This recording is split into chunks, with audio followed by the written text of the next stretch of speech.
Bonjour à tous, j'espère que vous allez bien. Bienvenue dans ma palle d'été.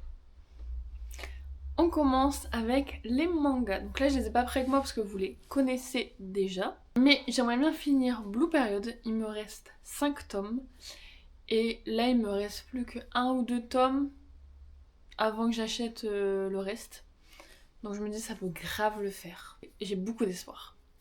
Et ensuite, j'aimerais bien lire les 6 premiers tomes d'Iraya Sumi que j'ai déjà. Je me dis qu'en vrai, ça a l'air cosy, mais je me vois bien lire ça en été. Donc, je pense qu'on va partir sur ça pour les mangas. Ensuite, on a une BD, qui est ma première BD. Je suis de plus en plus fan de BD. Sur mon Insta, j'ai plein de comptes de BD et ils font des planches et je les lis. Donc je m'en étais acheté une et j'aimerais bien la lire enfin. C'est Impénétrable de Alice Garin. Impénétrable est un témoignage singulier par sa sincérité.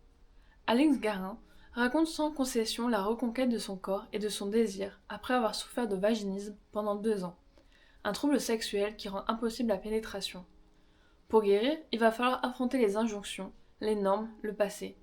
Surmonter la culpabilité et la solitude qu'impose une société où ne pas faire l'amour est impensable, et en parler impossible. Au-delà du corps, Alex s'interroge nos rapports au désir, au couple et au monde, dévoilant une quête de soi qui encourage à ne jamais se laisser abattre. Audacieux et optimiste, ce récit de guérison promet de ne pas seulement être le sien.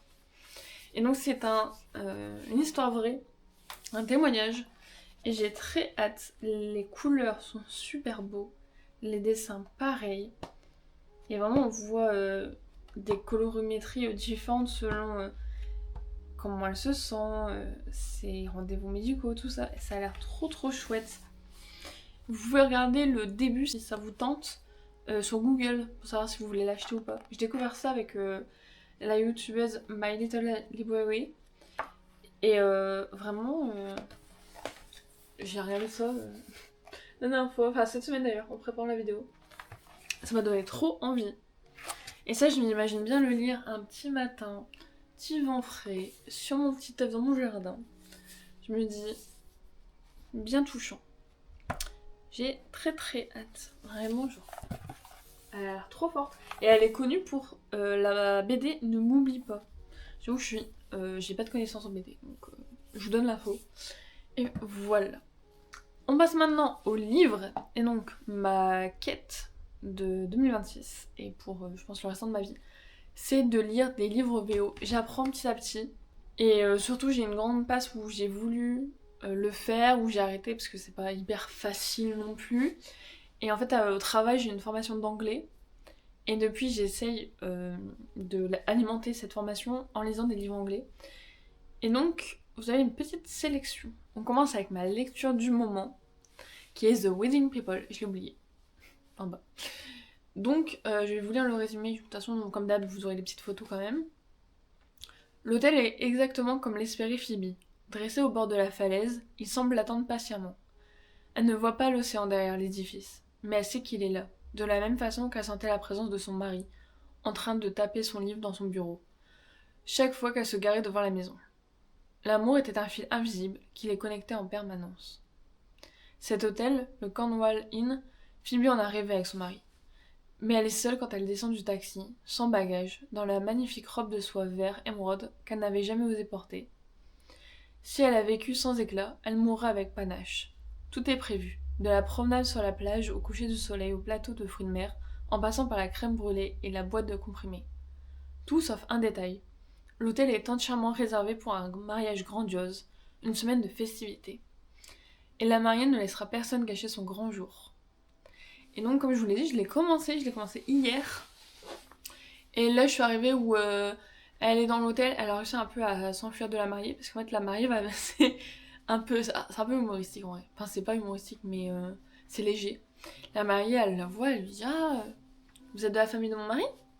Elle dit non. Bah, vous êtes de la mienne alors? Non. Et là, il y a tout un truc en mode: Bah, comment ça se fait que tu connais pas ta famille? Mais bref, on s'en fout. Et après, elle est en mode: Bah, qu'est-ce que vous faites là? Genre, c'est que pour mon mariage. Elle est en mode: Bah, non, et tout, j'ai une chambre. Qu'est-ce que vous faites là? Je vais me tuer. Je vous jure, c'est écrit I'm killing myself. Ou alors la même phrase mot passé. Enfin bref. C'est vraiment le mot kill, enfin le verbe kill et myself. Elle lui dit ça, et c'est marqué, elle le dit sans émotion dans sa voix, sans rien. Elle le dit comme si c'était un fait, puisque c'est ce que c'est. Et c'est à la troisième personne, et j'adore, surtout en anglais, lire des livres à la troisième personne, bah même en français, j'aime trop. Et franchement, j'aime bien là où on est dans sa vie, parce que du coup, on avait un peu le présent où elle arrive à l'hôtel, et là, on est au passé où on voit un peu la vie de son mari. Et franchement, pour l'instant, ça me déçoit pas. Je suis trop contente. Ça a l'air par contre un peu touchant, hein. Bah, un petit peu. Vu le sujet, pas du tout. Enfin, vous avez compris. Ensuite, pour cet été, ça peut que matcher. C'est Depend de Ali Hazelwood. Je vais vous lire le résumé. J'ai sur mon téléphone pour les traduire. Tous les nageurs de D1 sont faits dans le même moule. Très grands, très musclés, souvent très beaux gosses. Épaules larges, torse élancé, longs bras. Ce n'est pas à cause de son physique que mon cerveau s'affole. Je suis physiologiquement incapable de produire un sourire. Paralysie temporaire du nerf crânien 7. Peu importe, car lui non plus ne sourit pas. Que fait-il pieds nus dans le jardin de mon entraîneur? Et pourquoi me regarde-t-il comme ça? Scarlett Vandamer nage à contre-courant. En troisième année de fac, plongeuse dans l'équipe universitaire de Stanford, elle se concentre sur le concours d'entrée en médecine. Elle n'a absolument pas le temps d'être en couple. Capitaine de l'équipe de natation, Lucas collectionne les médailles et pulvérise les records. Lui non plus n'a pas le temps pour les distractions. Hors des bassins, ils n'ont rien en commun, mais ils partagent un secret et une table en cours de biologie. À l'approche des Jeux Olympiques, la pression monte, et ils plongent dans le grand bain ensemble. Se pose alors la question fatidique, qui montera sur la première marche du podium? Leur carrière ou leur relation? Ça a l'air trop bien, ça a l'air trop bien. Franchement, c'est... j'ai trop hâte. Et lui, ça va, il s'ouvre un peu. Je pense que je vais très vite casser le dos, mais il s'ouvre quand même, parce que Wedding People, il s'ouvre pas. En fait, il est un peu comme lui, genre, ça s'ouvre pas. C'est un peu le truc dommage avec les livres anglais, mais j'aime bien quand même. Puis bon, moi, tu lis l'œuvre originale et tout, c'est trop chouette. Et lui, vraiment, ça... La piscine, les gars, la piscine. Trop hâte. Pour rester dans la même vibe, on a Problematic Summer Romance, toujours de Ali Hazelwood. Pareil, les deux, je vous en avais parlé dans ma toute première vidéo. Maya Kilgore a 23 ans et cherche encore sa voix. Connor Harkness a 38 ans et Maya ne cesse de penser à lui. C'est tellement cliché que son corps en est presque brisé. Un homme plus âgé et une femme plus jeune. Un brillant informaticien et une étudiante en fin de cursus. Le meilleur ami de son frère et la fille dont il ignorait l'existence. Comme Connor aime le lui rappeler, le rapport de force est trop déséquilibré. Toute relation entre eux serait problématique à bien des égards. Et Maya devrait tout simplement l'oublier. Après tout, il a été clair. Il veut qu'elle disparaisse de sa vie. Mais les apparences sont parfois trompeuses, et les clichés se transforment parfois en rebondissements. Lorsque le frère de Maya décide de se marier à Taormina, elle et Connor se retrouvent coincés ensemble dans une villa sicilienne romantique, pendant plus d'une semaine. Là, sur la magnifique côte ionienne, entre ruines antiques mais délicieux et grottes naturelles, Maya commence à se demander si Connor ne lui cache pas quelque chose. Alors que le mariage de destination commence à dégénérer, je comprends pas cette phrase mais j'ai vérifié, c'est vraiment ça, elle décide qu'une aventure d'été pourrait peut-être exactement ce dont elle a besoin, même si elle s'annonce problématique. Mais écoutez, pareil, l'Italie. Si c'est pas merveilleux, un livre sur l'Italie, enfin sur l'Italie non mais en Italie, ça ne peut qu'être bien les copains. Ça ne peut qu'être lu pendant les vacances. Toujours dans la catégorie livre VO, mais cette fois-ci de la fantasy. J'ai une grande tendance en été, dès que le soleil revient, à lire que de la romance. Alors que vraiment, on a une petite invitée. Alors que vraiment, je suis une fantasy girl. Je vous jure, on dirait pas. Parce que dès que le soleil arrive, j'arrête. Du coup là, j'aimerais bien en lire quand même. Donc, j'ai sélectionné Seven Deadly Forms de Humber Hamilton. Et là, c'est l'édition Fairyloot. Le deuxième du mois que j'avais eu. Ah, il est trop beau. Ah ouais, j'avais oublié qu'il était comme ça. Et lui, il m'a l'air pas très très long. Je sais pas combien de pages j'ai fait. Mais il est pas très très long. Là, vous avez encore une autre photo. Et je crois que l'arrière, c'est à peu près pareil. Combien avons-nous de pages? Parce que lire en anglais, c'est bien, mais il faut pas être trop long. On y va. 372. En vrai, ça se lit bien. Je vais vous lire le résumé. Dans le royaume maudit d'Aragoa, la magie est punie de mort. Même les élèves de l'Académie Vanderberg ne sont pas épargnés. Lorsque la magie d'ombre mortelle de Viola Sinclair est découverte, la reine confie une nouvelle mission à son assassin et lui orne le bras d'une nouvelle rose maudite à 7 épines, pendant les 7 jours dont il dispose pour traquer Viola et la tuer. S'il échoue, c'est lui qui mourra. L'assassin est Rose Roclar, prince arrogant, camarade de classe imbu de lui-même, et la personne que Viola déteste plus que quiconque. Rose devrait se réjouir de l'opportunité de mettre fin à ses jours, mais il a désespérément besoin de quelque chose, de Viola et de sa magie. Et il est prêt à lui épargner la vie et à simuler leur fiançailles pour l'obtenir. Forcés de travailler ensemble, Viola et Rose doivent faire face à des menaces mortelles, des secrets dangereux et une attirance impossible. Céderont-ils à leurs désirs les plus profonds, même si cela signifie détruire Aragoa et risquer leur de vie? Son pire ennemi, sa seule chance. Franchement, ça m'a l'air toutefois très sympa. Et en plus, ils sont hyper agréables les féroutes à lire. Ah, c'est très important. Mais ça a l'air trop chouette. Je me dis, c'est la fantaisie, mais Solène abuse pas. Genre, c'est vraiment des roses. Enfin, lui tatoue un ornement d'épines de rose. Il y a des pouvoirs et tout. Enfin, genre, faut que j'arrête avec mes trucs de. La fantaisie, c'est en hiver. Parce que sinon, j'en lis pas. C'est chiant. Dans la même veine, on a The Sun Daughter de Roshani Chosky. Tour Fairy Root. Désolée, je viens de l'heure parce que j'ai piano tout à l'heure. Il faut que je fasse attention. Hop. Oh. Allez, les gars. Je crois pas que c'est un truc à lire en été. Par contre, il est trop beau. Hop. Cette box-là, je m'en souviens, c'était une box toute rose. Et je vous dis ça parce que moment, la page d'ouverture, là, c'est ça. C'est vraiment l'hiver. Et là aussi. J'ai peut-être merdé. Mais bon. Après, ils ont mis des belles fleurs, là. Donc il y a peut-être une scène en hiver, mais peut-être qu'il y a d'autres saisons. Je ne sais pas. Le prince Harris sait que le mariage signifie meurtre. Grâce à un vœu mal formulé à une sorcière des mers, il suffit du cœur et de la main de l'héritier du royaume pour régner sur l'île de Malice. Historiquement, cela a été interprété au sens littéral. Ainsi, Harris s'attend à ce que le lendemain de son mariage et de son meurtre, il se réveille sous la forme d'un arbre sensible, aux côtés de ses prédécesseurs. Sa seule chance de vivre longtemps est de trouver un amour véritable et durable.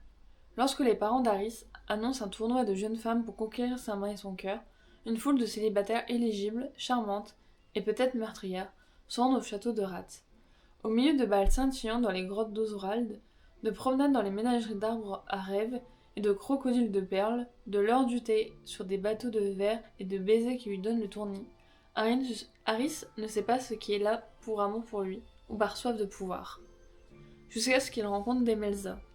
Tel un signe de vérité, le chant de Demelza extrait la vérité. C'est mes chats qui se battent. Forcé de se cacher, Demelza conclut un marché. Harris lui offrira la sécurité en échange de son chant révélateur de vérité pour trier ses potentielles épouses. Or qu'Harris est habitué à esquiver les menaces de mort et que Demelza est habitué à se battre pour faire entendre sa voix, survivre au tournoi des épouses exige un courage d'un autre genre. Et peut-être que la chose la plus courageuse que l'on puisse faire n'est pas seulement de protéger sa vie, mais de trouver le courage de poursuivre une vie qui vaut la peine d'être vécue. Alors, faut savoir que Fairyloot, vu qu'on les choisit pas, j'ai triple lu les résumés. Et là, je les ai choisis vraiment à leur vibe. Et lui, mais il me tente de fou. Ça a l'air trop bien. Ça, par contre, ça a vraiment l'air d'une petite fantaisie, pas d'été, mais de... Enfin, on peut lire en été, quoi. Oh ah ouais, je m'en souviens. J'ai oublié de ce que c'est. Mais je m'en souviens. Ah là là. Enfin, je me souviens des avoir mis là. Trop beau. Trop hâte. On continue avec les livres français. Tout de même, c'est plus facile. Alors, en premier, je vais pas rentrer dans les détails. On a Taming 7 qui sort le 2 juillet. Donc, trop hâte. Donc, ça vous êtes sûr que la palle va être respectée pour lui. Et donc, c'est la suite, au cas où, des Boys of Tommen. C'est le tome 5 des Boys of Tommen sur Gypsy et Claire. J'espère que c'est clair. Le prochain, c'est First Time Color. Et lui, ça fait un bail que je dois le lire. Et de base, dites-vous, je devais le lire en VO. Sauf que j'ai tellement attendu qu'il a eu le temps d'être traduit en français. Donc du coup, lui, je vais le lire en français, je pense. Aiden Valentine a un secret. Il a perdu foi en l'amour. Plutôt embêtant quand on est l'animateur de la hotline romantique la plus écoutée de Baltimore. Mais lorsqu'une petite fille appelle l'émission pour demander des conseils, amoureux pour sa mère Lucy, l'interview devient virale. Lucy Stone pensait que tout allait bien dans sa vie. Elle a un job de mécanicienne qu'elle adore et une fille pleine de ressources. Mais quand toute la ville commence à se passionner pour sa vie sentimentale, Lucy en vient à se demander si elle est vraiment aussi comblée qu'elle le croyait. Tout le monde veut que Lucy trouve son happy end, y compris ce charmant, quoique légèrement irritable, animateur radio. Et on lui propose alors de participer à son émission. Lorsque les étincelles passent de l'autre côté du micro, Lucy et Aiden sauront-ils écouter leur cœur ? Ça a l'air trop chou. En plus, la couverture est trop belle. Donc là, le résumé plus la couve, plus il y a une enfant dans l'équation, ça peut être trop trop bien. Ensuite, j'aimerais bien me faire tout, mais genre tout l'univers des off-campus. J'ai lu The Deal, que vous avez eu dans la dernière vidéo. D'ailleurs, j'ai oublié de parler de la crise des 80% insupportable. N'en revenons pas. Là, je viens de finir hier, non, avant-hier, The Mistake. Du coup, j'aimerais bien finir les off-campus. Ensuite, il faut lire les Briards. Jamais lu les Briards. Je vous jure, je les ai jamais lus. Honte à moi. Et ensuite, il y a les livres des enfants. Maman. J'ai trop hâte. J'ai jamais fait ça. J'avais lu The Legacy en anglais. Et à super longtemps en plus. Hein. Et quand il est sorti en français, j'ai voulu le relire. Mais en fait, je m'en rappelais un peu trop. Donc j'avais pas kiffé. Là, je m'en souviens plus du tout. Et je me dis, c'est le moment de tout se refaire. Et la série, en vrai, je pense que je vais attendre de regarder les 4 de Off-Campus. Pour bien me faire leur personnalité dans la tête et tout. Comme ça, quand je vais vous faire la vidéo, on va pouvoir bien... je pense je ferai Team Ralaz. Parce que j'aime bien les adaptations. Mais j'aime bien regarder des adaptations que je n'ai pas lues. Parce que je suis toujours un peu chafouin. Mais bon. Ensuite, on a Just for the Summer. Il a été traduit en français. Pareil, lui, ça doit faire mon 3e été que je dois le lire. Et en anglais, en français, c'est... Juste un été. Littéralement, c'est ça, mais je sais plus si ils l'ont appelé comme ça. Et lui, je me souvenais plus du résumé, parce que je vous le dis, il est dans ma palle depuis les belles levrettes. Mais c'est celui qui me donne le plus envie quand je l'ai relu. Ah, quoique... Ah si, je crois que c'est lui qui me donne le plus envie. Donc je vous le dis. Pour trouver l'âme sœur, il leur suffit de 4 rendez-vous, d'un baiser et d'une rupture. Justin a une malédiction. Toutes les femmes avec lesquelles il sort rencontrent l'âme sœur à la seconde même où ils rompent. Lorsqu'Emma, qui souffre du même problème de contact, il élabore un plan. Ils sortiront ensemble et se sépareront. La malédiction s'annulera et ils trouveront tous les deux le grand amour. Leur aventure est censée durer le temps d'un été. Ah bah c'est ça le titre en français, le temps d'un été. Je viens de m'en souvenir. Mais lorsque la mère toxique d'Emma débarque et que Justin doit assumer la tutelle de son frère et de ses 2 sœurs, leur vie se retrouve bouleversée. Contre toute attente, ce qui ne devrait être qu'un pacte prend alors des allures de véritable romance. Et si cette fois-ci le destin avait réuni le couple parfait ? Ça a l'air trop bien. Abby Ramirez, parce que c'est d'elle, je voulais dire. Je suis un peu nulle pour dire les gens. Je sais qu'elle aime bien faire un peu les couples séparés. À un moment donné. Désolée pour mes chats. Ils n'arrêtent pas de miauler. Bah, c'est toujours la même qui miaule d'ailleurs, mais bon, c'est pas grave. Et oui, parce que son autre... je crois que c'est des paroles de Taylor Swift, mais son titre, il a été traduit aussi en français. Et pareil, je sais qu'à un moment, il décide de se séparer. Enfin, elle aime bien les trucs un peu... Il leur arrive des trucs, du coup, c'est pas vraiment le moment de se mettre en couple, mais ils se mettent quand même en couple. Tout ça, tout ça. Ensuite, on enchaîne avec l'incontournable... J'ai une excuse. L'incontournable Un été pour te retrouver de Morgane Moncomble. Alors ça, j'ai une très bonne excuse. J'ai lu par saison. Quand ils sont sortis, je crois que je les ai pas lus tout de suite. Enfin non, quand j'ai attendu mon anniversaire pour les avoir. Ensuite, je les ai lus à mon anniv. Et je crois que j'ai attendu 1 an avant de... Ouais, je pense que c'est ça. Avant de les lire. Et j'ai lu par saison. Dès que c'était l'automne, j'ai lu l'automne, ainsi de suite. Et en fait, quand je devais lire l'été l'année dernière, c'était pile au moment où on s'est tapé une relecture complète de Faune of Glass avec ma meilleure copine. Et du coup, je n'ai pas eu le temps de le mettre dedans parce que ça arrivait pile pendant la fin des tomes. Je pouvais pas ne pas... Enfin, je pouvais pas ne pas m'arrêter. Et je voulais pas faire une pause, je voulais vraiment faire un marathon. Ça m'a duré 3 mois cette histoire. Mais trop contente. Et du coup, je l'ai toujours pas lu. Donc grave le moment de le faire. Surtout que je les avais bien tous aimés. Ceux que j'ai le moins aimés, mais ils sont là, je pense que vous les voyez. J'ai pas trop aimé Enfin, j'ai grave kiffé le 1, mais je pense que c'est celui que j'aime le moins. Et lui, c'est celui que j'ai le plus de beaux souvenirs. Mais les histoires... Moi, je les aime tous, quoi. Je sais pas choisir. On va voir comment lui se débrouille. Éternelle romantique, Jasmine passe ses journées à organiser le mariage des autres. Après une rupture douloureuse, aux raisons inconnues, elle aimerait tourner la page. Mais quand ses amis se marient, elle sait qu'il sera là. Celui dont il ne faut pas prononcer le nom. C'est lui. Andrea Moretti. Son premier amour. L'homme qu'elle n'arrive pas à oublier. Célibataire malgré lui, Andrea refuse de vivre avec des regrets. Un seul le hante jour et nuit. Avoir laissé échapper l'unique femme qu'il a jamais aimée. Contre leur gré, les voilà forcés à se côtoyer le temps d'un road trip en Toscane. J'adore les livres de voyage. Son seul regret, c'est elle. Jasmine femme. Son ex. Celle qui lui a brisé le cœur il y a 2 ans. En dépit de leur rancœur, l'amour n'a jamais disparu. La vie leur offre une seconde chance. Mais n'est-il pas déjà trop tard? Pa pa pa. Ça se passe en Toscane et c'est elle qui l'a jarté. Elle l'a jarté.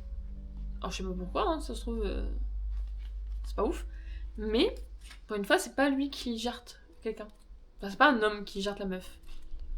Ah ouais, c'est vraiment un voyage en Italie. Hein. Rome. Après, j'ai vu d'autres trucs. Florence. Oh, ça va être trop bien. J'ai 2 livres en Italie à lire. J'adore. Là, c'était les livres... Enfin, c'est la fin des livres que j'ai en physique. J'en ai pas beaucoup. Parce que je suis une Kindle girl. On passe à la catégorie livres contempo. Je sais pas tenir en place les gars, je suis désolée. J'arrête pas de bouger tout le temps. Les 3 sœurs Blue sont exceptionnelles et exceptionnellement différentes. Avery, l'aînée, ancienne héroïnomane, devenue avocate rigide, vit avec sa femme à Londres. Bonnie, ancienne boxeuse, travaille comme videuse à Los Angeles après une défaite dévastatrice. C'est dur à dire. Et Lucky, la cadette, est mannequin à Paris, tout en essayant d'échapper à ses excès de fête. Elles avaient également une 4e sœur, Nikki, dont la mort soudaine a bouleversé Avery, Bonnie et Lucky. 1 an plus tard, alors qu'elles font face au deuil, à la dépendance et à l'ambition, elles se rendent compte qu'elles doivent retourner à New York pour empêcher la vente de l'appartement où elles ont grandi. Mais rentrer à la maison n'est jamais aussi facile qu'il n'y paraît. Alors que les sœurs font face aux déceptions de leur enfance et à la perte de la seule personne qui les unissait, elles réalisent que les plus grands secrets qu'elles ont gardés ne l'étaient peut-être pas entre elles, mais à elles-mêmes. Faut savoir que les livres contempo, enfin moi j'aime pas ça les livres contempo, ou des fictions adultes, peut-être, ouais, catégorie fiction, peut-être plus que j'appelle ça comme ça, j'adore. C'est un de mes genres préférés. Regardez la couverture en VO. Et en VF, ils ont un peu gardé les mêmes codes. Et bah, c'est mes trucs préférés. Vraiment, je pense qu'un de mes livres préférés à la mort, c'est lui. N'oublie pas de sourire. Et lui, c'est une fiction adulte. J'ai pleuré et j'en ai rêvé pendant des semaines. Je pleurais à chaque session de lecture, donc quasiment tous les soirs. Et dès que je l'ai fini, pendant peut-être une semaine entière, j'ai fait que des cauchemars par rapport à ce livre. Tellement c'était bouleversant. Donc vraiment, je suis trop fan. Et pareil, cette année, j'ai lu Good Material. Pareil, genre, j'ai trop kiffé. J'aime trop les fictions adultes. C'est trop bien. Donc lui, il me tente beaucoup. Avec des sœurs, avec un deuil. J'aime bien me faire souffrir, apparemment. Mais il me tente trop. Ça a l'air trop bien. Et là, j'en ai plein dans ma liste. Pour continuer, on enchaîne avec une de mes autrices préférées, Taylor Jenkins Reid. Vraiment, je kiffe cette meuf. Et là, c'est son dernier qui est Atmosphère. Pareil, je voulais lire en anglais. Entre-temps, il a été traduit. Donc on va lire traduit, je pense. Généralement, ce que je fais, c'est que ceux que j'ai... Soit ceux que j'ai oubliés qu'ils ont été traduits, je les lis en anglais, comme le tome 2 que je vous ai présenté là. Out of the Wood. Voilà, lui, j'ai oublié qu'il avait été traduit, du coup, je l'ai lu en français. Sinon, les livres que j'ai achetés en physique, c'est mon étagère, à VO. Je les lis en anglais, parce que je les ai achetés en anglais. C'est pour ça que The Reading People, je le lis en anglais. Et sinon, si je me souviens qu'il a été traduit, généralement, je le lis en traduit. Plus facile. Donc, Atmosphère. Joan Godwin est obsédée par les étoiles depuis toujours. Réfléchie et réservée, Joan est satisfaite de sa vie de professeure de physique et d'astronomie à l'université Rice. Du moins, jusqu'à ce qu'elle tombe sur une annonce recherchant les premières femmes scientifiques pour rejoindre le programme de la navette spatiale de la NASA. Soudain, Joan brûle l'envie d'être l'une des rares personnes à aller dans l'espace. Sélectionnée parmi des milliers de candidats durant l'été 1980, Joan commence sa formation au centre spatial Johnson de Houston, aux côtés d'un groupe exceptionnel de candidats. Le pilote de Top Gun, Hank Redmond, et le scientifique John Griffin. Gentil et décontracté, même lorsque les enjeux sont les plus élevés. La spécialiste de mission Lydia Danes, qui a trop travaillé pour être agréable, la chaleureuse Donna Fitzgerald, c'est compliqué, qui navigue avec ses propres secrets, et Vanessa Ford, l'ingénieure aéronautique, magnétique et mystérieuse, capable de réparer n'importe quel moteur et de piloter n'importe quel avion. Alors que les nouveaux astronautes deviennent des amis improbables et se préparent pour leur premier vol, Joan découvre une passion et un amour qu'elle n'aurait jamais imaginé. Sous ce nouveau jour, Joan commence à remettre en question tout ce qu'elle pense savoir sur sa place dans l'univers observable. Puis, en décembre 1984, lors de la mission STS-LR9, tout bascule en un instant. Rythmé, palpitant et émouvant, Atmosphère est un roman de Taylor Jenkins Reid à son meilleur. Il transporte les lecteurs dans des époques et des lieux emblématiques, crée des protagonistes complexes et raconte une histoire passionnée et exaltante sur le pouvoir transformateur de l'amour, cette fois-ci parmi les étoiles. Et j'aime trop parce que c'est sur les femmes, sur l'espace et sur les femmes scientifiques. C'est trop trop cool. Vraiment, il a l'air trop trop bien. J'ai trop hâte de lire. Lui, je vais l'acheter direct. Dès que j'ai décidé de le lire, je pense que j'irai l'acheter. Trop bien. J'ai pas pensé à avoir le brochet à Cultura, j'ai vu que le poche, mais moi j'aimerais bien le brochet. Donc va falloir que je fasse mes petites recherches pour l'acheter. Toujours de la même autrice, parce qu'il a été traduit en mai par... je sais même pas c'est quoi la maison d'édition. On a... Ah si, c'est là. Charleston, of course. Nous avons le retour de Carrie Soto. Pareil, ça c'est... Oh, j'aime trop. Il faudrait que je vous fasse une vidéo, je pense, sur Taylor Jenkins Reid. Mais j'aime tellement. Vous dire lesquels j'ai lu, lesquels je préfère et tout. Oh, ça va être trop kiffant. Carrie Soto, une joueuse de tennis ambitieuse, met un terme à sa carrière professionnelle en 1988, alors qu'elle est à son apogée. Entraînée par son père depuis qu'elle a 2 ans, elle a tout sacrifié pour atteindre les sommets et remporter 20 titres du Grand Chelem. Lorsque 6 ans après sa retraite, elle voit la jeune Nikki Chen battre son record mondial, elle reprend les compétitions. Ah ouais. Purée.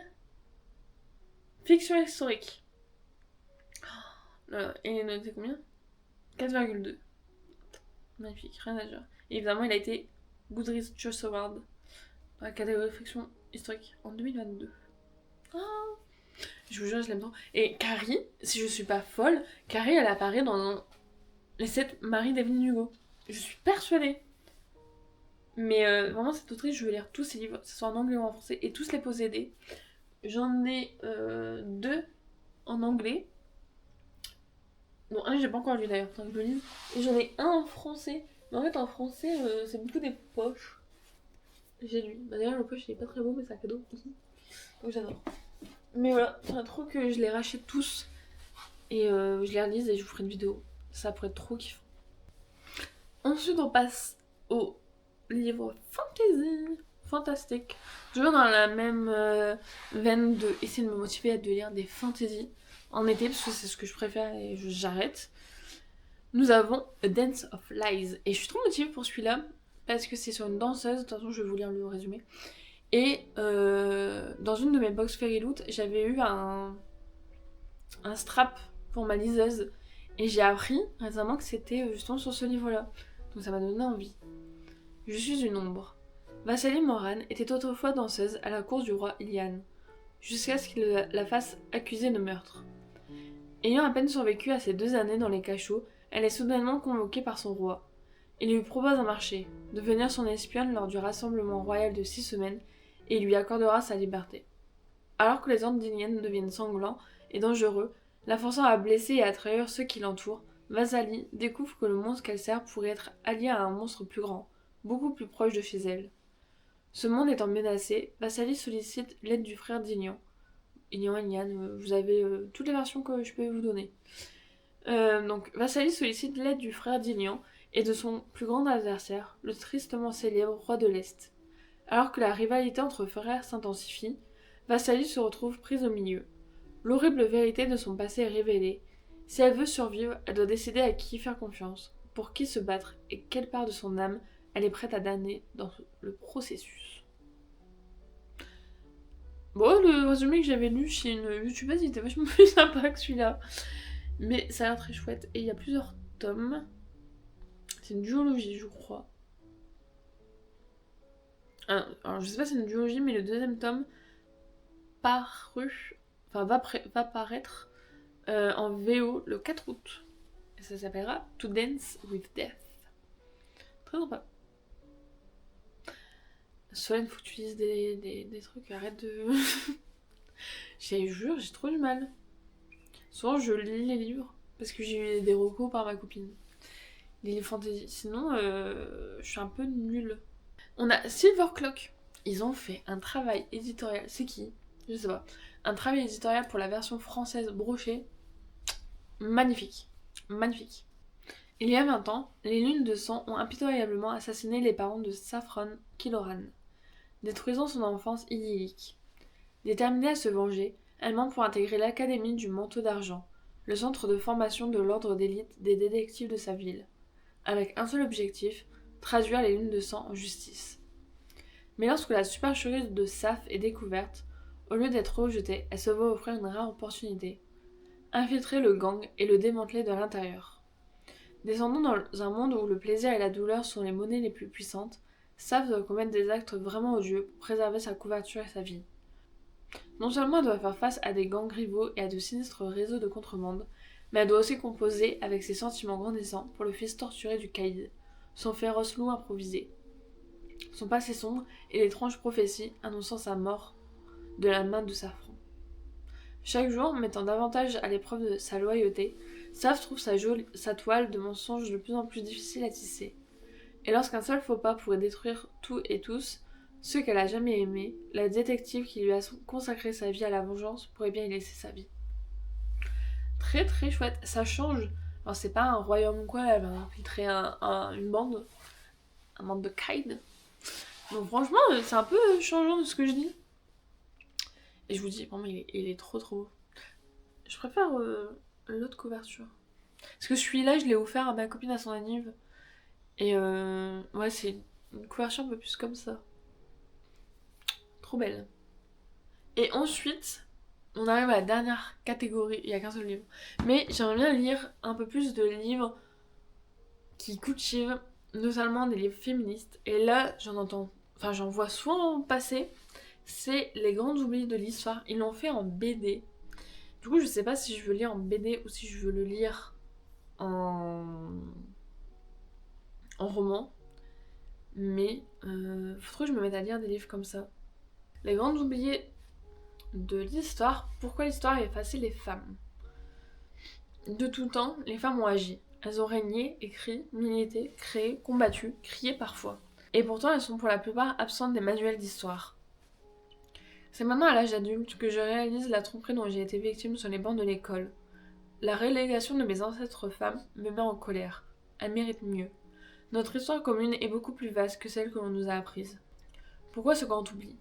De l'âge des cavernes jusqu'à nos jours, Titou Lecoq s'appuie sur les découvertes les plus récentes pour analyser les mécanismes de cette vision biaisée de l'histoire. Elle redonne vie à ces visages effacés, raconte ces invisibles si nombreuses qui ont modifié le monde. Pédagogue, mandante, irrésistible, avec elle tout s'éclaire. Les femmes ne se sont jamais tues. Ce livre leur redonne leur voix. Femmes libres et engagées, esprit avide et curieux, écrivaine confirmée, Titou Lecoq livre un grand récit passionnant et vrai. Et ça a l'air trop bien. Et il faut trop que je lise plus de livres féministes sur l'histoire, les inégalités, tous les sujets comme ça, quoi. Ça a l'air trop bien. J'espère que cette vidéo vous aura plu, qu'elle aura été cool, que j'ai bien articulé. Toujours très chouette d'articuler dans une vidéo où je lis en plus. Donc voilà, j'espère que ça vous plaira. On fera le point mois par mois pour voir qu'est-ce que j'ai lu dans cette fameuse pile à lire. J'espère le maximum, mais l'été est court ici. Donc on verra bien. Sur ce, je vous souhaite une bonne semaine. Prenez soin de vous et à bientôt!